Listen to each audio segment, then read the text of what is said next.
ಸಿಂಹರಾಶಿಯ ವೀಕ್ಷಕರೆಲ್ಲರಿಗೂ ಸಹ ವಿಠಲ್ ಭಟ್ ಮಾಡುವಂತಹ ನಮಸ್ಕಾರ ಹಾಗೂ ಚಾನೆಲ್ಗೆ ಸ್ವಾಗತ. ವೀಕ್ಷಕರೇ, ಈ ಒಂದು ವಿಡಿಯೋದಲ್ಲಿ ನಾನು ಸಿಂಹರಾಶಿಯವರಿಗೋಸ್ಕರವಾಗಿ ಆಗಸ್ಟ್ ತಿಂಗಳಿಗೋಸ್ಕರವಾಗಿ ನಿಗೂಢವಾದಂತಹ 4 ಎಚ್ಚರಿಕೆಗಳನ್ನು ಕೊಡ್ತಾ ಇದ್ದೇನೆ. ಶುಭ ವಿಚಾರಗಳ ವಿಡಿಯೋ ಆಲ್ರೆಡಿ ಮಾಡಿಬಿಟ್ಟಿದ್ದೇನೆ. ನೋಡಿಲ್ಲ ಅಂದರೆ ವಿಡಿಯೋ ಡಿಸ್ಕ್ರಿಪ್ಷನಲ್ಲಿ ಅಥವಾ ನಮ್ಮ ಚಾನಲ್ನಲ್ಲೇ ಇರ್ತದೆ, ದಯವಿಟ್ಟು ನೋಡಿ. ಇದೇ ಚಾನಲ್ನಲ್ಲೇ ಇರ್ತದೆ, ದಯವಿಟ್ಟು ನೋಡಿ ವಿಡಿಯೋನ. ಇನ್ನು ಈ ವಿಡಿಯೋ ಇಷ್ಟ ಆದರೆ ದಯವಿಟ್ಟು ಲೈಕ್ ಮಾಡ್ಲಿಕ್ಕೆ ಮರಿಬೇಡಿ. ವಾಟ್ಸಪ್, ಫೇಸ್ಬುಕ್, ಮೆಸೆಂಜರ್, ಟೆಲಿಗ್ರಾಮ್ ಎಲ್ಲ ಕಡೆ ಸಾಮಾಜಿಕ ಜಾಲತಾಣಗಳಲ್ಲಿ ಈ ವಿಡಿಯೋನ ಶೇರ್ ಮಾಡ್ಲಿಕ್ಕೆ ದಯವಿಟ್ಟು ಮರಿಬೇಡಿ. ವಿಡಿಯೋದ ಅಲ್ಲಿ ಅಂದರೆ ಎಚ್ಚರಿಕೆಗಳ ವಿಡಿಯೋದಲ್ಲಿ, ಶುಭ ವಿಚಾರಗಳ ವಿಡಿಯೋದಲ್ಲಿ ನಾನು ಆಗಲೇ ಗ್ರಹಸ್ಥಿತಿಗಳ ಬಗ್ಗೆ ಹೇಳಿದ್ದೀನಿ. ಈ ಎಚ್ಚರಿಕೆ ವಿಡಿಯೋದಲ್ಲಿ ನಾನು ಇವಾಗ ಡೈರೆಕ್ಟ್ ಪಾಯಿಂಟಿಗೆ ಬಂದ್ಬಿಡ್ತೀನಿ. ಮೊದಲನೆಯ ಎಚ್ಚರಿಕೆ ಸಿಂಹರಾಶಿಯವರಿಗೆ ಆಗಸ್ಟ್ ತಿಂಗಳಿಗೋಸ್ಕರ ಏನಪ್ಪಾ ಅಂತಂದ್ರೆ, ರವಿಗ್ರಹ, ನಿಮ್ಮ ರಾಶ್ಯಾಧಿಪತಿ ರವಿಗ್ರಹ ನಿಮ್ಮ ರಾಶಿಗೆ ಬರತಕ್ಕಂಥದ್ದು 17ನೇ ತಾರೀಕು ನಂತರ, ಆಗಸ್ಟ್ 17ರ ನಂತರ. ಅಲ್ಲಿ ತನಕ ಅಂದ್ರೆ ಆಗಸ್ಟ್ ತಿಂಗಳ ಮೊದಲೆರಡು ವಾರಗಳು ಹೆಚ್ಚು ಕಡಿಮೆ 17ನೇ ತಾರೀಕಿನ ತನಕ, 16ನೇ ತಾರೀಕಿನ ತನಕ ನಿಮ್ಮ ರಾಶ್ಯಾಧಿಪತಿ 12ನೇ ಮನೆ ವ್ಯಯಸ್ಥಾನನಾಗಿರ್ತಾನೆ, ಲಾಸ್ ಮನೇಲಿರ್ತಾನೆ. ಸೊ ರಾಶ್ಯಾಧಿಪತಿಯೇ ವ್ಯಯದಲ್ಲಿದ್ದಾನೆ ಅಂತಂದಾಗ ಉತ್ಸಾಹನೇ ಇರೋದಿಲ್ಲ. ಏನು ಮಾಡೋಕ್ಕೂ ಒಂಥರ ಎಲ್ಲ ಕಡೆ ಹಿನ್ನಡೆ, ಒಂಟಿತನ, ತುಂಬ ಒಂಟಿತನ ಫೀಲ್ ಆಗುತ್ತೆ. ಯಾರು ನನ್ನ ಹೆಲ್ಪಿಗೆ, ನಾನು ಊರ ಮೇಲಿದ್ದವ್ರಿಗೆ ಎಲ್ಲರಿಗೂ ಮೈ ಮೇಲೆ ಹೋಗಿ ಬಿದ್ದು ಹೆಲ್ಪ್ ಮಾಡ್ತೀನಿ, ನನ್ನ ಹೆಲ್ಪಿಗೆ ಯಾರೂ ಬರಲ್ಲ, ನನಗೋಸ್ಕರ ಯಾರೂ ಇಲ್ಲ, ನಮಗೆ ನಾವು ಏನು ಮಾಡಿದ್ರು ಅಷ್ಟೇ, ನಮ್ಮ ಕಷ್ಟ, ನಾವು ಎಲ್ಲರ ಕಷ್ಟಕ್ಕೆ ಹೋಗಿದೆ ಬಿಟ್ಟರೆ ನಮ್ಮ ಕಷ್ಟಕ್ಕೆ ಯಾರೂ ಬರಲ್ಲ, ಬರೇ ಇದೇ ಆಗೋಯ್ತು ನನ್ನ ಲೈಫಲ್ಲಿ. ಇದೇ ಥರ ಯೋಚನೆ ಹಾಗೂ ಒಂಟಿತನ, ಯಾರ ಜೊತೆಗೆ ಮಾತಾಡಲ್ಲ. ಯಾಕೆ ಅಂತಂದರೆ ಇನ್ನೂ ಒಂದು ಆಗ್ಬಿಟ್ಟಿರುತ್ತೆ, ರಾಶ್ಯಾಧಿಪತಿವೇ ಇದ್ದಾಗ ಪವರ್ಲೆಸ್ ಆಗ್ಬಿಟ್ಟಿರ್ತೀರ ನೀವು, ಶಕ್ತಿ ಇಲ್ಲ, ಮೊದಲಿದ್ದ ಅಧಿಕಾರಗಳಿಲ್ಲ, ಮೊದಲಿದ್ದ ಯಾವುದೇ ರೀತಿಯಾದಂಥ ಮೊದಲಿದ್ದ ಸೌಕರ್ಯಗಳು ನಿಮ್ಮ ಇದರಲ್ಲಿರಲ್ಲ. ಆದ್ರಿಂದ ಏನು ಮಾಡ್ಬಿಡ್ತೀರ ಅಂದರೆ ಫುಲ್ಲು ಒಂಥರ ಬ್ಯಾಕ್ಸ್ ಥರ, ಎಲೆಮರೆ ಕಾಯಿ ಥರ ಇರ್ಲಿಕ್ಕೆ ನೋಡ್ತೀರಾ. ಒಬ್ಬರೇ ಇರೋದು, ಬಾಗಿಲಾಕೊಂಡು ಒಬ್ಬರೇ ಇರೋದು, ಯಾರನ್ನೂ ಮೀಟ್ ಮಾಡಲ್ಲ, ಯಾರ ಹತ್ರ ಮಾತಾಡಲ್ಲ. ಆ ಒಂದು ಎಂಥದ್ದು ಫಿರೋಷಿಯಸ್ ಆಗಿರ್ತದಲ್ಲ ಲಯನ್ ಅಂದರೆ ಸಿಂಹ, ಅದಿರೋದೇ ಇಲ್ಲ, ನೇಟಿವಿಟಿ, ಆ ಗುಣನೇ ಬರಲ್ಲ ನಿಮಗೆ ಮೊದಲೆರಡು ವಾರಗಳು. ಏನಾಗಿದೆ ಅಂತ, ಸೊ ನಾನು ಹೇಳೋದೇನೆಂದರೆ, ಏನೋ ಪ್ರಪಂಚನೇ ಮುಗಿದೋಗಿತ್ತು ಅನ್ನೋ ರೀತಿಯಾದ ಫೀಲಿಂಗ್ಗಳೆಲ್ಲ ನಿಮಗೆ ಎಷ್ಟೇ ಆದರೂ ನೀವು ಅದ್ರ ಅನ್ಕೋಬಾರ್ದು, ಆಯ್ತಲ್ವಾ. ಎಲ್ಲದೂ ಬದಲಾಗತ್ತೆ, ಎಂಥ ಕಷ್ಟ ಬಂದರೂ ಕರಗತ್ತೆ. ಕಾಲ ಎಲ್ಲದಕ್ಕೂ ಉತ್ತರ ಕೊಡುತ್ತೆ. ನಮ್ಮ ಕೈಲಿ ಏನಾಗುತ್ತೋ ಅದು ಪರಿಹಾರ ಮಾಡ್ಕೊಳ್ಬೇಕು. ನಡೆ ಮುಂದೆ ನುಗ್ಗಿ ನಡೆ ಮುಂದೆ ಎಂದು ಹೋಗ್ತಾ ಇರ್ಬೇಕು ಲೈಫಲ್ಲಿ, ಆಯ್ತಲ್ವಾ. ಸೊ ಚಿಂತೆ ತುಂಬ ಮಾಡ್ಲಿಕ್ಕೆ ಹೋಗ್ಬಾರ್ದು, ಚಿಂತನೆ ಮಾಡಬೇಕು, ಚಿಂತೆ ಮಾಡಬಾರ್ದು. ಒಂಟಿತನ ಫೀಲ್ ಆಗಬೇಡಿ, ಆದಷ್ಟು ಜಾಸ್ತಿ ಬೆರೀರಿ. ಕುಟುಂಬದವ್ರ ಜೊತೆಗಾದರೂ ಆದಷ್ಟು ಬೆರೀಲಿಕ್ಕೆ ಪ್ರಯತ್ನ ಮಾಡಿ, ಜಾಸ್ತಿ ಬೆರೀರಿ. ಎಲ್ಲರೂ ಫ್ಯಾಮಿಲಿ, ಫ್ರೆಂಡ್ಸ್, ಈಗ ಫ್ರೆಂಡ್ಸ್ ಮೇಲೆ ಬೇಜಾರು ಬಂತ, ಕುಟುಂಬದವ್ರ ಜೊತೆಗೆ ಬೆರೀಲಿಕ್ಕೆ ಪ್ರಯತ್ನ ಮಾಡಿ, ನಿಮ್ಮ ಕುಟುಂಬದವ್ರ ಜೊತೆಗೆ ಇರ್ಲಿಕ್ಕೆ ಪ್ರಯತ್ನ ಮಾಡಿ. ಒಬ್ಬರೇ ಇರ್ಲಿಕ್ಕೆ ಟ್ರೈ ಮಾಡಬೇಡಿ, ಒಬ್ಬರೇ ಇರಬೇಡಿ, ಮನಸ್ಸಿಗೆ ತುಂಬ ಹಿಂಸೆ ಆಗುತ್ತೆ. ಸೊ ನಿಮಗೆ ಮಾನಸಿಕವಾಗಿಯೂ ಸಹ ಒಂದು ರಕ್ಷಣೆ ಬೇಕು. ದೃಷ್ಟಿ, ಮಾಟ ಮಂತ್ರ ಇತ್ಯಾದಿ ನೆಗೆಟಿವಿಟೀಸಿಂದ ನಿಮಗೆ ಸ್ವಲ್ಪ ಹೊರಬರಬೇಕು ನೀವು. ಅದಕ್ಕೋಸ್ಕರ ವಿಶೇಷವಾಗಿ ನಾನು ನಿಮಗೆ ಹೇಳ್ತೇನೆ, ಆದಿತ್ಯ ಹೃದಯ ಸ್ತೋತ್ರ ಪ್ರತಿದಿನ ಪಠನೆ ಮಾಡಿ, ರವಿಗ್ರಹದ ಅಷ್ಟೋತ್ರ ಪಠನೆ ಮಾಡಿ, ಭಾನುವಾರಗಳಲ್ಲಿ ಕೆಂಪು ವಸ್ತ್ರದಲ್ಲಿ ಗೋಧಿ ದಾನ ಮಾಡಿ. ಇವೆಲ್ಲ ಏನೇ ಮಾಡಿದ್ರು, ಜೊತೆಗೆ ವಿಶೇಷವಾಗಿ ಆಗಸ್ಟ್ 4ನೇ ತಾರೀಕು ಭೀಮನ ಅಮಾವಾಸ್ಯೆ ಭಾನುವಾರವೇ ಬಂದಿದೆ. ಸೊ ಅವತ್ತಿನ ಸಹ ವಿಶೇಷವಾಗಿ ನಾವು ದೇವತಾರಾಧನೆಗಳನ್ನು ಮಾಡ್ತಾ ಇದ್ದೇವೆ. ಅದರಲ್ಲಿ ತಾಪಸಮನ್ಯು ಹೋಮ ಅಂತ ಒಂದು ಮಾಡ್ತಾ ಇದ್ದೇವೆ ರವಿಶಾಂತಿ ಜೊತೆಗೆ. ಅದ್ರ ಬಗ್ಗೆ ವಿಡಿಯೋ ಎಂಡಲ್ಲಿ ಹೇಳ್ತೇನೆ ನಿಮಗೆ. ಹಾಗೂ ವಿಶೇಷ ನಿಮಗೆ ಪಂಚೋಪರತ್ನಗಳ ಒಂದು ರಕ್ಷಾ ಕವಚವನ್ನು ಕೊಡ್ತಾ ಇದ್ದೇವೆ ಧಾರಣೆ ಮಾಡ್ಕೊಳ್ಳೋಕ್ಕೆ. ವಿಡಿಯೋ ಎಂಡ್ ತನಕ ನೋಡಿ, ಖಂಡಿತವಾಗಿ ನಿಮಗೆ ಗೊತ್ತಾಗುತ್ತೆ. ಎರಡನೇ ಎಚ್ಚರಿಕೆ ಸಿಂಹರಾಶಿಯವರಿಗೆ ಈ ಒಂದು ಆಗಸ್ಟ್ ತಿಂಗಳಿಗೋಸ್ಕರ ಏನಪ್ಪಾ ಅಂತಂದ್ರೆ, ಶುಕ್ರ ಗ್ರಹ ಈ ಆಗಸ್ಟ್ ತಿಂಗಳ ಕೊನೆಯ ವಾರಕ್ಕೆ ಹೋಗೋಂಗೆ ನೀಚ ಸ್ಥಿತಿಗೆ ಹೊರಟೋಗ್ತಾನೆ ಕನ್ಯಾ ರಾಶಿಗೆ. ಯಾವಾಗ? ಆಗಸ್ಟ್ 24ನೇ ತಾರೀಕು ಕುಜಗ್ರಹ ಕನ್ಯಾ ರಾಶಿ ಪ್ರವೇಶ. ಆದ್ರಿಂದ ಏನಾಗುತ್ತೆ, ಮಾಸಾಂತ್ಯಕ್ಕೆ ಹೋಗುವಂಗೆ ಸಿಂಹರಾಶಿಯವರು ಕೆಲಸವನ್ನ ಕಳೆದುಕೊಳ್ಳುವ ಸಾಧ್ಯತೆ ತೀರಾ ಜಾಸ್ತಿ ಇದೆ. ನಿಮಗೆ ಕೆಲಸ ಬೇಕಾ, ಮೊದಲ 2 ವಾರಗಳೊಳಗೆ ನಿಮಗೆ ಕೆಲಸ ಸಿಕ್ಬಿಡ್ಬೇಕು. ಫಸ್ಟ್ 2 ವೀಕ್ಸಲ್ಲಿ ಕೆಲಸ ಪ್ರಯತ್ನ ಮಾಡಬೇಕು. ಅಲ್ಲೂ ಆಗಲಿಲ್ಲ ಅಂದರೆ 3rd ವೀಕಲ್ಲಂತೂ ಬಹಳ ಕಷ್ಟ, 4th ವೀಕಲ್ಲಿ ಅಸಾಧ್ಯ, ಮುಂದಿನ ತಿಂಗಳಲ್ಲೂ ಅಸಾಧ್ಯವಾಗ್ಬಿಡುತ್ತೆ. ಯಾಕೆಂದರೆ ಶುಕ್ರ ಕನ್ಯಾ ರಾಶಿಯಲ್ಲೇ ಇರ್ತಾನೆ. ಆದ್ದರಿಂದ ಶುಕ್ರನ ಆರಾಧನೆ ಬಹಳ ಮುಖ್ಯ. ಕೆಲಸದ ಬಗ್ಗೆ ಗಮನಗೊಳಿಸಿ. ಜಾಬ್ ನೀವು ರಿಸೈನ್ ಮಾಡಬೇಡಿ. ಅವರು ನಿಮ್ಮನ್ನು ಕೆಲಸದಿಂದ ತೆಗೆದಾಕಬಾರದು ಅಂತಂದರೆ ದುರ್ಗಾರಾಧನೆ, ದುರ್ಗಾ ಸ್ತೋತ್ರ ಪಠನ, ಲಲಿತಾ ಸಹಸ್ರನಾಮವನ್ನು ಓದ್ಕೊಳ್ತಕ್ಕಂಥದ್ದು ಅಥವಾ ಕೇಳಿಸ್ಕೊಳ್ತಕ್ಕಂಥದ್ದು, ಅಮ್ಮನವರ ದೇವಸ್ಥಾನಗಳಿಗೆ ಹೋಗಿ ಕುಂಕುಮಾರ್ಚನೆ ಮಾಡಿಸುವಂಥದ್ದು, ಶುಕ್ರವಾರಗಳಲ್ಲಿ ಬಿಳಿಯ ವಸ್ತ್ರದಲ್ಲಿ ಅವರೇ ದಾನ ಮಾಡ್ತಕ್ಕಂಥದ್ದು ಇತ್ಯಾದಿಗಳು, ಅಥವಾ ಅಮ್ಮನವರ ಕ್ಷೇತ್ರಗಳಿಗೆ ಹೋಗಿ ದರ್ಶನ ಮಾಡ್ಕೊಂಬನ್ನಿ. ಏನೂ ಮಾಡೋಕ್ಕಾಗಿಲ್ಲ ಅಂದರೂ ನಾವು ನಿಮ್ಮ ಪರವಾಗಿ ಶುಕ್ರ ಶಾಂತಿ ಹೋಮವನ್ನು ಮಾಡಿ ವಿಶೇಷವಾಗಿ ಮಹಾಪ್ರತ್ಯಂಗಿರ ಹೋಮಗಳನ್ನೆಲ್ಲ ಮಾಡ್ತಾ ಇದ್ದೇವೆ. ಒಂದು ರಕ್ಷಾ ಕವಚ ಕೊಡ್ತಾ ಇದ್ದೇವೆ. ಈ ವಿಡಿಯೋ ಎಂಡ್ ತನಕ ನೋಡಿ. ಒಂದು ಸಂಕಲ್ಪ ಸೇವೆಗೆ ಹೆಸರು ಕೊಟ್ಕೊಳ್ಳಿ. ಖಂಡಿತವಾಗಿ ನಿಮ್ಮ ಕೆಲಸ ಉಳಿಲಿ. ಫಸ್ಟು ನೀವಂತೂ ರಿಸೈನ್ ಮಾಡಬೇಡಿ. ಅವರೇ ತೆಗೆದಾಕೋ ಸಾಧ್ಯತೆಗಳು ತೀರಾ ಜಾಸ್ತಿ ಬಂದ್ಬಿಡ್ತದೆ. ಅದರಿಂದ ಎಲ್ಲಿ ಕೆಲಸ ಮಾಡ್ತಿದ್ರೋ ಅಲ್ಲಿ ಜಗಳ ಮನಸ್ತಾಪಗಳಾಗಬಾರದು. ಬಹಳ, ಅದರಲ್ಲೂ ಸ್ತ್ರೀಯರ ವಿಚಾರದಲ್ಲಿ ಬಹಳ ಎಚ್ಚರಿಕೆಯಿಂದಿರಬೇಕು. ಶುಕ್ರ ಸ್ತ್ರೀಕಾರಕನಾಗಿ ಕುಟುಂಬ ಧನಸ್ಥಾನದಲ್ಲಿ ನಿಜ ಸ್ಥಿತಿಗೆ ಬಂದ್ಬಿಡ್ತಾನೆ. ಆದ್ದರಿಂದ ನಿಮ್ಮ ಜಾಬ್ ವಿಚಾರದಲ್ಲಿ ಸ್ತ್ರೀಯರಿಂದ ಸಮಸ್ಯೆ ಆಗುವ ಸಾಧ್ಯತೆ ಇದೆ. ನೀವು ಪುರುಷರೇ ಆಗಿರಲಿ, ಸಿಂಹರಾಶಿಯ ಪುರುಷರೇ ಆಗಿರಲಿ, ಸಿಂಹರಾಶಿಯ ಸ್ತ್ರೀಯರೇ ಆಗಿರಲಿ, ಇನ್ನೊಂದು ಸ್ತ್ರೀಯಿಂದಲೇ ನಿಮಗೆ ಸಮಸ್ಯೆ ಆಗುವುದು. ಸೊ ಅದರಿಂದ ಯಾರಿಗೋ ಏನೋ ಹೆಲ್ಪ್ ಮಾಡೋಕ್ಕೆ ಹೋಗಿ ನೀವು ಸಿಗಾಕೊಂಡು ಪ್ರಾಬ್ಲಮ್ ಅನುಭವಿಸಬೇಕಾದ ಪರಿಸ್ಥಿತಿ ಕಂಡು ಬರ್ತಾ ಇದೆ. ಎಚ್ಚರ, ಪರಿಹಾರ ಮಾಡ್ಕೊಳ್ಳಿ. ರಕ್ಷಾ ಕವಚ ನಿಮಗೆ ಅತ್ಯಂತ ಇಂಪಾರ್ಟೆಂಟ್. ಮೂರನೇ ಎಚ್ಚರಿಕೆ ಸಿಂಹರಾಶಿಯವರಿಗೆ ಈ ಒಂದು ಆಗಸ್ಟ್ ತಿಂಗಳಿಗೋಸ್ಕರ ಏನಪ್ಪಾ ಅಂತಂದ್ರೆ, ಆಗಸ್ಟ್ 22ನೇ ತಾರೀಕಿಂದ ಬುಧ ಗ್ರಹ ಕರ್ಕಾಟಕ ರಾಶಿಗೆ ವಕ್ರಿಯನಾಗಿ, ನಿಮ್ಮ ರಾಶಿಯಲ್ಲಿದ್ದವನು ವಕ್ರಿಯನಾಗಿ ನಿಮಗೆ ವ್ಯಯಕ್ಕೆ ಹೋಗ್ಬಿಡ್ತಾನೆ. ನೀವು ಗಮನಿಸಬೇಕು, ದುಡ್ಡಿನ ವಿಚಾರ, ಅದರಲ್ಲೂ ಸಿಂಹರಾಶಿಯ ಬಿಸ್ನೆಸ್ ಮಾಡೋರಾಗಿರಬಹುದು ಅಥವಾ ಶೇರ್ ಮಾರ್ಕೆಟ್, ಸಿಂಹರಾಶಿಯ ಶೇರ್ ಮಾರ್ಕೆಟ್ ಇನ್ವೆಸ್ಟರ್ಸ್ ಟ್ರೇಡರ್ಸ್ಗಳಾಗಿರಬಹುದು, ಸಿಂಹರಾಶಿಯವರು ಯಾವುದೇ ಆಗಲಿ ದುಡ್ಡಿನ ವಿಚಾರದಲ್ಲಿ ಧನಾಧಿಪತಿ, ನೀವು ಜಾಬ್ಗೆ ಹೋಗೋರು ಬೇಕಾದ್ರೂ ಆಗಿರ್ಬೋದು, ಏನಾಗ್ಬಿಡುತ್ತೆ, ಬುಧ ವಕ್ರಿಯನಾಗಿ ವ್ಯಯಕ್ಕೆ ಹೋಗ್ತಾ ಇದ್ದಾನೆ. ಪರಮೋಚ್ಚ ಸ್ಥಿತಿಯ ಫಲ ವ್ಯಯದಲ್ಲಿ ಕೊಡಬೇಕಾದಂಥ ಪರಿಸ್ಥಿತಿ ಬುಧನಿಗೆ, ಸಿಂಹರಾಶಿಯವರಿಗೆ. ಲಾಭಾಧಿಪತಿ ವ್ಯಯದಲ್ಲಿ ಪರಮೋಚ್ಚ ಸ್ಥಿತಿ ಅಂದ್ರೆ ಏನು, ಲಾಸ್ ಆಗುತ್ತೆ ಅಂತ ಅರ್ಥ. ಅದು ಏನೋ ಚಿಕ್ಕ ಪುಟ್ಟದಾಗಲ್ಲ, ದೊಡ್ಡ ಪ್ರಮಾಣದಲ್ಲಿ ಲಾಸ್ ಆಗುತ್ತೆ ಅಂತ. ಅಂದ್ರೆ ಆಗಸ್ಟ್ 22ನೇ ತಾರೀಕಿನ ನಂತರ ಬುಧನ ಒಂದು ಗ್ರಹಚ ಅಂದ್ರೆ ಚಲನೆಯಿಂದಾಗಿ ಸಿಂಹರಾಶಿಯವರು ತುಂಬಾ ದೊಡ್ಡ ಪ್ರಮಾಣದಲ್ಲಿ ಲಾಸ್ ಅನುಭವಿಸಬೇಕಾದಂತಹ ಪರಿಸ್ಥಿತಿ ಕಂಡು ಬರ್ತಾ ಇದೆ. ಸೊ ಆದ್ರಿಂದ ದಯವಿಟ್ಟು ಎಚ್ಚರಿಕೆ. ಯಾಕೆಂದ್ರೆ ಈ ಕಡೆ ಶುಕ್ರನು ನೀಚ ಸ್ಥಿತಿ, ಈ ಕಡೆ ಬುಧ ಪರಮೋಚ್ಚ ಸ್ಥಿತಿಯ ಫಲಗಳನ್ನು ಕೊಡಬೇಕು ಅಂದ್ರೂ ವ್ಯಯಸ್ಥಾನ, ಲಾಸ್ ಮನೆ, 12ನೇ ಮನೆ. ಸೊ ಇದು ಒಂದಕ್ಕೊಂದಕ್ಕೆ ಮ್ಯಾಚ್ ಆಗ್ತಾ ಇಲ್ಲ. ಸೊ ಅದರಿಂದ ಬಿಸ್ನೆಸ್ ಮಾಡೋರು, ಶೇರ್ ಮಾರ್ಕೆಟು, ಫಿಲ್ಮ್ ಫೀಲ್ಡಲ್ಲಿ ಇರ್ತಕ್ಕಂಥವ್ರು, ಫ್ಯಾಷನ್ ಡಿಸೈನಿಂಗ್ ಫೀಲ್ಡಲ್ಲಿ ಇರ್ತಕ್ಕಂಥವ್ರು, ಅಥವಾ ಲಿಕ್ವಿಡ್ ಕ್ಯಾಶ್ ವ್ಯವಹಾರಗಳು, ಬ್ಯಾಂಕಿಂಗ್ ಸೆಕ್ಟರ್ನಲ್ಲಿರ್ತಕ್ಕಂಥವ್ರು ಬಹಳ ಕೇರ್ಫುಲ್ ಆಗಿರಬೇಕು.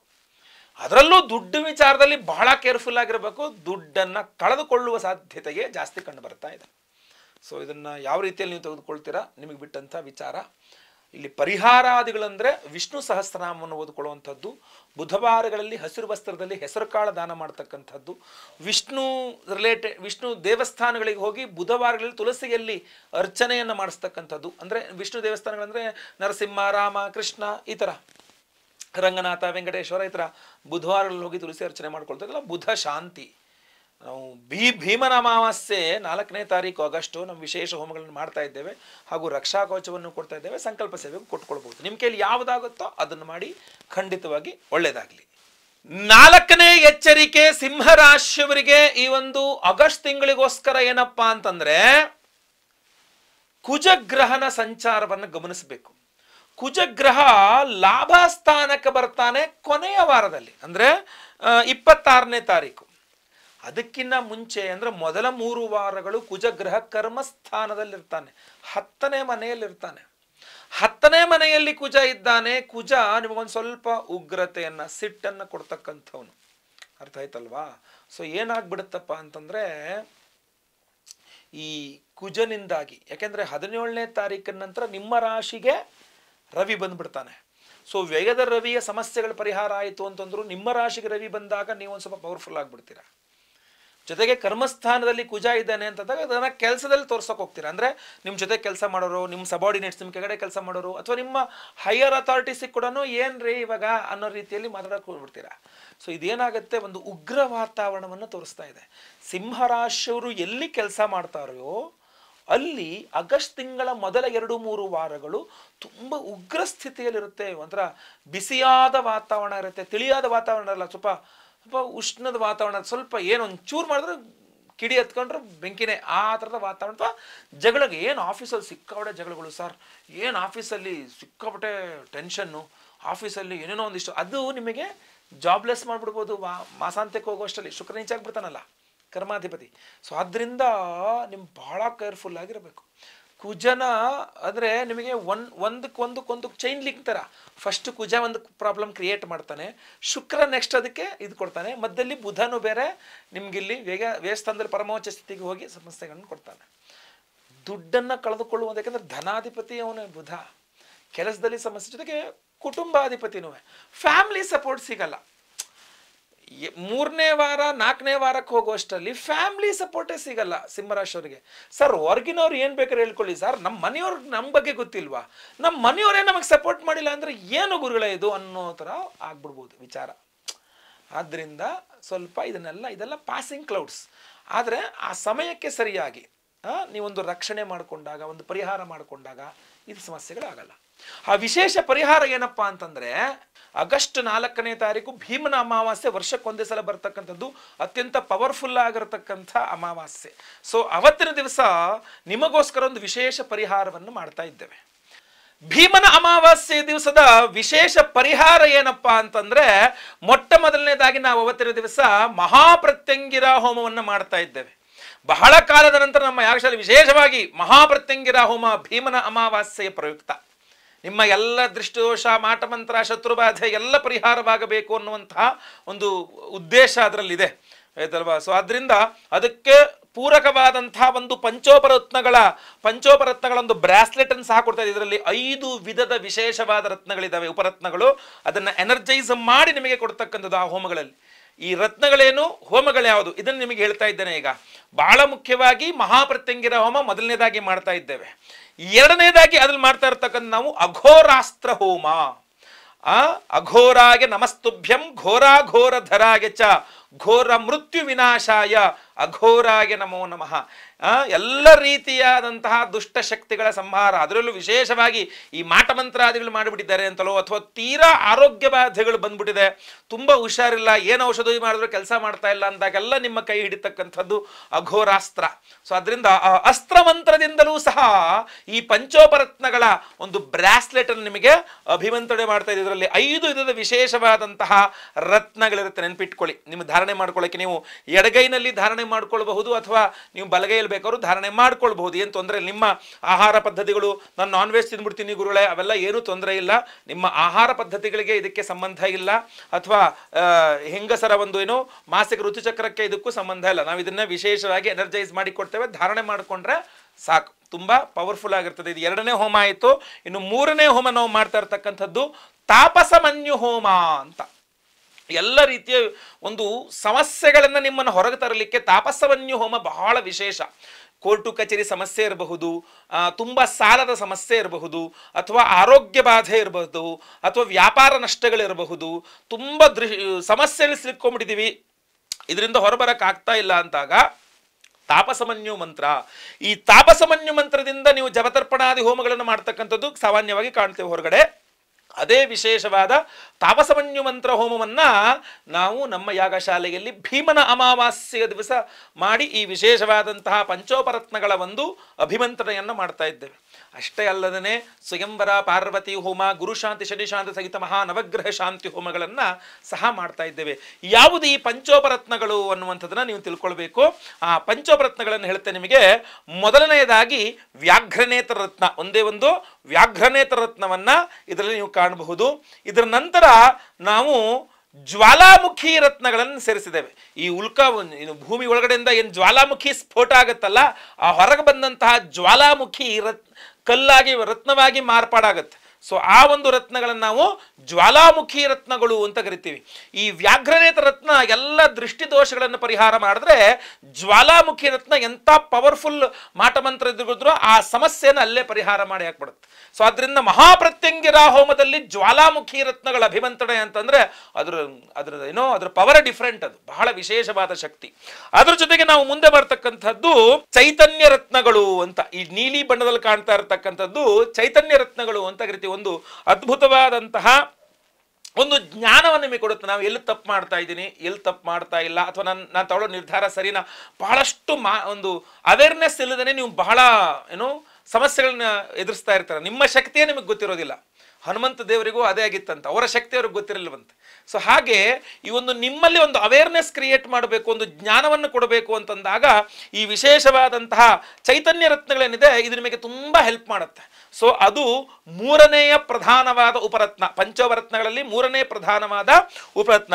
ಇನ್ನು ನಾಲ್ಕನೆಯ ಪ್ರಧಾನವಾದಂತಹ ಉಪರತ್ನ ಯಾವುದಪ್ಪ ಅಂದರೆ, ನಾಲ್ಕನೆಯ ಪ್ರಧಾನವಾದಂಥ ರತ್ನ ವಿರೋಪ್ಯ ರತ್ನ ಅಂತ. ಇದೊಂಥರ ನಿಮಗೆ ಆಂಗ್ಲ ಭಾಷೆ ಹೇಳ್ಬೇಕಾದ್ರೆ ಹೀಲಿಂಗ್ ಪ್ರಾಸೆಸ್. ಅಂದರೆ ಈ ವ್ಯಾಘ್ರನೇತ ರತ್ನ ಇರಬಹುದು, ಜ್ವಾಲಾಮುಖಿ ರತ್ನ ಇರಬಹುದು, ನೆಗೆಟಿವ್ ಎನರ್ಜೀಸ್ ತೆಗೆದ್ರೂ ಸಹ ಸ್ವಲ್ಪ ಹೀಲ್ ಆಗಬೇಕಾಗತ್ತೆ ಬಾಡಿ, ಅಂದರೆ ಗುಣಮುಖರಾಗಬೇಕಾಗತ್ತೆ. ನೀವು ಮತ್ತೆ ಪುನಃ ಶಕ್ತಿ ಸಾಯುವಂತ ತುಂಬಿಕೊಂಡು ನೀವು ಗುಣಮುಖ ಹೀಲಿಂಗ್ ಆಗಬೇಕು ನಿಮಗೆ. ಸೊ ನೀವು ಯಾವುದೇ ರೀತಿ ಆರಾ ಕ್ಲೆನ್ಸಿಂಗ್ ಇತ್ಯಾದಿ ಬೇರೆ ಬೇರೆ ನಿಮ್ಗೆ ಹೇಳ್ಬೇಕಾದ್ರೆ ಹೀಲಿಂಗ್ ಪ್ರಾಸೆಸ್ ಅಂತ ಹೇಳ್ತಾರೆ, ನಿಮ್ಮನ್ನ ಸರಿ ಮಾಡ್ತಕ್ಕಂಥದ್ದು. ಆ ಒಂದು ಕೆಲಸವನ್ನ ವಿರೋಪ್ಯ ರತ್ನ ಖಂಡಿತವಾಗಿ ಮಾಡ್ತದೆ, ಆಯ್ತಲ್ವಾ. ಇನ್ನು ಐದನೇ ಪ್ರಧಾನವಾದಂತಹ ರತ್ನ ಇದರಲ್ಲಿ ಇರ್ತಕ್ಕಂಥದ್ದು ಯಾವುದಪ್ಪ ಅಂದ್ರೆ, ನಿಮ್ಮಲ್ಲಿ ಸೆಲ್ಫ್ ಕಾನ್ಫಿಡೆನ್ಸ್, ಆ ಸೆಲ್ಫ್ ಕಾನ್ಫಿಡೆನ್ಸ್ ನ ಜಾಸ್ತಿ ಮಾಡ್ತಕ್ಕಂತಹ ಪ್ರೌಢಿ ರತ್ನ. ಪ್ರೌಢಿ ರತ್ನವೂ ಸಹ ಇದರೊಳಗಡೆ ನಿಮಗೆ ನಾವು ಸೇರಿಸಿದ್ವಿ, ಸೆಲ್ಫ್ ಕಾನ್ಫಿಡೆನ್ಸ್ ಇಂಪ್ರೂವ್ ಮಾಡಲಿಕ್ಕೆ. ಸೊ ಎಲ್ಲ ನೆಗೆಟಿವಿಟಿ ಹೋಗಬೇಕು, ಮಾಟ ಮಂತ್ರಗಳ ದೃಷ್ಟಿದೋಷಗಳು ಹೋಗಬೇಕು, ಮಾಟ ಮಂತ್ರಗಳು ಯಾವುದು ತಾಗದಂಗೆ ಒಂದು ರಕ್ಷಾ ಕವಚ ಸಿಗಬೇಕು, ಹಾಗೂ ಆಗಿರುವಂತಹ ಸಮಸ್ಯೆಗಳನ್ನು ಪರಿಹಾರ ಮಾಡಲಿಕ್ಕೆ ಹೀಲಿಂಗ್ ಆಗಬೇಕು, ಹಾಗೂ ನಿಮ್ಮಲ್ಲಿ ಸೆಲ್ಫ್ ಕಾನ್ಫಿಡೆನ್ಸ್ ಬೂಸ್ಟ್ ಆಗಬೇಕು. ಎಲ್ಲ ರೀತಿಯ ಪಂಚೋಪರತ್ನಗಳ ಒಂದು ಸಮ್ಮಿಶ್ರಣವನ್ನು ಮಾಡಿ 5 ವಿಧ ರತ್ನಗಳ ಪಂಚೋಪರತ್ನಗಳ ಒಂದು ಬ್ರಾಸ್ಲೆಟ್ ಅನ್ನು ಸಿದ್ಧಪಡಿಸಿದ್ದೇವೆ. ಈ ಬ್ರಾಸ್ಲೆಟ್ ಅನ್ನು ಪ್ರತಿಯೊಬ್ಬರೂ ಸಹ ಧಾರಣೆ ಮಾಡ್ಕೊಳ್ಬಹುದು. ಎಡಗೈಗಾರು ಹಾಕೊಳ್ಳಿ, ಬಲಗೈಗಾರು ಹಾಕೊಳ್ಳಿ, ತೊಂದರೆ ಇಲ್ಲ. ನಿಮ್ಮ ಆಹಾರ ಪದ್ಧತಿಗಳಿಗಾಗಲಿ ನಿಮ್ಮ ಬೇರೆ ಯಾವುದಕ್ಕೂ ಇದು ಸಮಸ್ಯೆಯನ್ನು ಕೊಡೋದಿಲ್ಲ. ಕೈಯಲ್ಲಿ ಇದನ್ನು ಧಾರಣೆ ಮಾಡ್ಕೊಂಡ್ರಾಯ್ತು. ಯಾವ ಯಾವ ಕಾರಣಕ್ಕೆ ಅನ್ನುವಂಥದ್ದು, ಯಾಕೆಂದ್ರೆ ಉದ್ಯೋಗ ಸಮಸ್ಯೆ ಆಗ್ತದೆ ಅಥವಾ ಎಲ್ಲೋ ಮಾತಾಡ್ಲಿಕ್ಕೆ ಆಗ್ತಿಲ್ಲ, ಸೆಲ್ಫ್ ಕಾನ್ಫಿಡೆನ್ಸ್ ಎಲ್ಲ ನಿಮಗೆ ಎದುರುತ್ತರ ಕೊಡೋಕ್ಕಾಗ್ತಾರೆ, ನಿಮಗೆ ಈ ಮಾತಾಡೋಕ್ಕಾಗ್ತಿಲ್ಲ, ಎಲ್ಲ ನೀವು ಸಪ್ರೆಸ್ ಮಾಡಿಬಿಟ್ಟಿದ್ದಾರೆ, ಒತ್ತುಬಿಟ್ಟಿದ್ದಾರೆ, ನಿಮಗೆ ಮಾನಸಿಕವಾಗಿ ಕುಗ್ಗಿ ಹೋಗಿದ್ದೀರಾ, ಆವಾಗಲೂ ಸಹ ನಿಮಗೆ ತುಂಬ ಬೂಸ್ಟಪ್ ಮಾಡುತ್ತೆ ನಿಮಗೆ ಮೆಂಟಲಿ, ಗೊತ್ತಲ್ವಾ. ಅದ್ರ ಜೊತೆಗೆ ಏನೋ ನಿಮ್ಮನ್ನ ಒತ್ತಡಕ್ಕೆ ಸಿಲುಕಿದಾಗೆ, ತುಂಬ ಕೆಲಸಗಳ ಒತ್ತಡ ಮತ್ತೊಂದು ಎಲ್ಲ ಒತ್ತಡದಲ್ಲಿ ಸಿಲುಕಿಸಿದಾಗೂ ಸಹ ನೀವು ಒಂದು ಅದನ್ನೆಲ್ಲ ನಿಭಾಯಿಸುವಂತಹ ಶಕ್ತಿ ಬೇಕಲ್ಲ, ಅದನ್ನು ಸಹ ಕೊಡ್ತದೆ. ಸೊ ಅದರಿಂದ ಇಂಥ ಒಂದು ವಿಶೇಷವಾದಂತಹ ಪಂಚೋಪರತ್ನಗಳು ಆರೋಗ್ಯ ಬಾಧೆಗಳಿದ್ರೂ ಸಹ ನಿಮಗೆ ನೀವು ತೆಗೆದುಕೊಳ್ಳುವ ಔಷಧೋಪಚಾರಗಳಿಗೆ ಒಂದು ಮಾನಸಿಕವಾಗಿ ದೈಹಿಕವಾಗಿ ಶರೀರ ಒಗ್ಗೂಡಬೇಕು, ಒಪ್ಪಿಕೊಳ್ಳಬೇಕು, ಚೆನ್ನಾಗಿ ಔಷಧಿಗಳು ಕೆಲಸ ಮಾಡಬೇಕು. ಸೊ ಮನಸ್ಸು ತುಂಬ ಚೆನ್ನಾಗಿರಬೇಕು. ಸೊ ಎಲ್ಲ ರೀತಿಯ ನೆಗೆಟಿವಿಟೀಸ್ನ ಕ್ಲಿಯರ್ ಮಾಡ್ತಕ್ಕಂಥ ಈ ವಿಶೇಷವಾದ ಪಂಚೋಪರತ್ನಗಳ ಒಂದು ಬ್ರಾಸ್ಲೆಟ್ ಅನ್ನ ಈ ಒಂದು ಹೋಮಗಳು ಯಾವ್ಯಾವ ಹೋಮ, ಮಹಾಪ್ರತ್ಯಂಗಿರ ಹೋಮ, ಅಘೋರಾಸ್ತ್ರ ಹೋಮ, ತಾಪಸಮನ್ಯು ಹೋಮ, ಸ್ವಯಂವರ ಪಾರ್ವತಿ ಹೋಮ, ಗುರು ಶಾಂತಿ ಶನಿ ಶಾಂತಿ ಸಹಿತ ಮಹಾನವಗ್ರಹ ಶಾಂತಿ ಹೋಮಗಳು, ಇದನ್ನೆಲ್ಲವೂ ಸಹ ಭೀಮನ ಅಮಾವಾಸ್ಯೆ ಆಗಸ್ಟ್ 4ನೇ ತಾರೀಕು ಮಾಡ್ತಾ ಇದ್ದೇವೆ. ದಯವಿಟ್ಟು ನಿಮ್ಮ ಹೆಸರುಗಳ ಸಂಕಲ್ಪ ಸೇವೆ ಕೊಟ್ಕೊಳ್ಳಿ. ಸ್ಕ್ರೀನ್ ಮೇಲೆ ಕಾಣಿಸ್ತಾ ಇರ್ತಕ್ಕಂಥ ನಂಬರ್ಗೆ ನಿಮ್ಮ ಹೆಸರು, ಗೋತ್ರ ಗೊತ್ತಿದ್ರೆ ಗೋತ್ರ, ನಕ್ಷತ್ರ ಗೊತ್ತಿದ್ರೆ ನಕ್ಷತ್ರ, ನಿಮ್ಮ ರಾಶಿ ಹಾಗೂ ನಿಮ್ಮ ವಿಳಾಸ ಸ್ಕ್ರೀನ್ ಇರ್ತಕ್ಕಂಥ ನಂಬರ್ಗೆ ಬೇಗ ವಾಟ್ಸಪ್ ಮಾಡ್ಕೊಳ್ಳಿ. ಅವತ್ತಿನ ದಿವಸ 4ನೇ ತಾರೀಕು ಬೆಳಗ್ಗೆ ಲೈವಲ್ಲಿ ನಾನೇ ನಿಮ್ಮೆಲ್ಲರ ಹೆಸರು ಸಂಕಲ್ಪ ಮಾಡಲಿದ್ದೇನೆ. ಎಲ್ಲರ ಹೆಸರು ಲೈವಲ್ಲಿ ಸಂಕಲ್ಪ ಆಗುತ್ತೆ. ಎಲ್ಲ ಹೋಮಗಳನ್ನು ಸಹ ಬುಡದಿಂತುವರೆಗೆ ಎಲ್ಲ ಹೋಮಗಳನ್ನು ಲೈವಲ್ಲಿ ನೀವು ಹೋಮಗಳನ್ನು ನೋಡ್ತೀರಾ. ಹಾಗೂ ಪ್ರಸಾದ ಸ್ಪೀಡ್ ಪೋಸ್ಟ್ ಮೂಲಕ ನಾವು ಆದಷ್ಟು ಬೇಗ ಕಳಿಸಿಕೊಡುವ ವ್ಯವಸ್ಥೆಯನ್ನ ಮಾಡ್ತೇವೆ. ಒಳ್ಳೆಯದಾಗಲಿ. ವಿಡಿಯೋ ಇಷ್ಟ ಆದರೆ ದಯವಿಟ್ಟು ಲೈಕ್ ಮಾಡ್ಲಿಕ್ಕೆ ಮರಿಬೇಡಿ. ವಾಟ್ಸಪ್, ಫೇಸ್ಬುಕ್, ಮೆಸೆಂಜರ್, ಟೆಲಿಗ್ರಾಮ್ ಎಲ್ಲ ಕಡೆ ಸಾಮಾಜಿಕ ಜಾಲತಾಣಗಳಲ್ಲಿ ವಿಡಿಯೋನ ಶೇರ್ ಮಾಡ್ಲಿಕ್ಕೆ ಮರಿಬೇಡಿ. ಮುಂದಿನದಲ್ಲಿ ಮತ್ತೆ ಪುನಃ ಸಿಗ್ತೇನೆ. ಎಲ್ಲರಿಗೂ ಸಹ ಒಳ್ಳೆಯದಾಗಲಿ. ಲೋಕ ಸಮಸ್ತ ಸುಖಿನೋ ಭವಂತು. ನಾರಾಯಣ ನಾರಾಯಣ ನಾರಾಯಣ.